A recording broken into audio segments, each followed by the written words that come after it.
प्राणी मात्रावर प्रेम करा, हाच माझा संदेश आहे। आपण आपल्या मुलांवर जसं प्रेम करतो असं प्राणी मात्रावर प्रेम करा।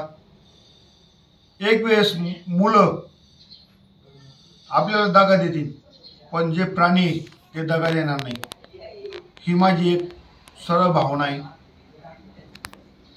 आणि आपण बी मुलांवर चांगले संस्कार केले ते बी आपल्याला सोडून जाऊ शकत नाही, ही बी माझी भावना आहे। पण सगळ्यात महत्त्वाचं प्राणी हा असा विषय आहे, कुत्रे धरा, मांजरं धरा, कुणी धरा।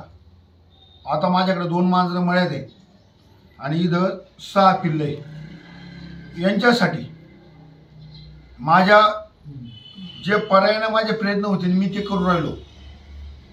आणि मी हे पिल्लं जे त्यांना पोटभर घालू शकतात त्यांनाच देणार, नाही तर दुसऱ्याला देणार नाही। नाही तर हे 6 पिल्लं मी सांभाळणार आहे। एवढंच बोलू माझा विषय। आता त्यांच्यासाठी एक जेवणाला त्यांना दररोजचे 10 अंडे, भात आहे आणि आई बनवून देते त्या 12 पोळ्या। सकाळी पहाटे 4 पोळ्या, दुपारी 4 पोळ्या, संध्याकाळी 4 पोळ्या आणि मध्ये आपल्या बबडीसाठी भाताचं नियोजन केलेलं असतं। भात शिजवून ठेवलेला असतो, त्याच्यात एका टायमाला 5 अंडे टाकून द्यायचे। ते दाखवते ते त्या ट्रेमध्ये आम्ही टाकतो आणि त्याची उपयोगी त्याच्यावर होती।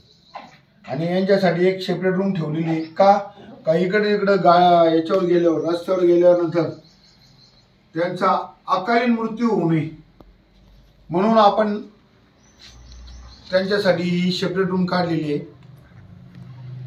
आणि एक आहे, जसे आपण स्वतःचे मुलं सांभाळतो तसं बी प्राणी मात्राला जीव लावा, एवढीच माझी इच्छा आहे।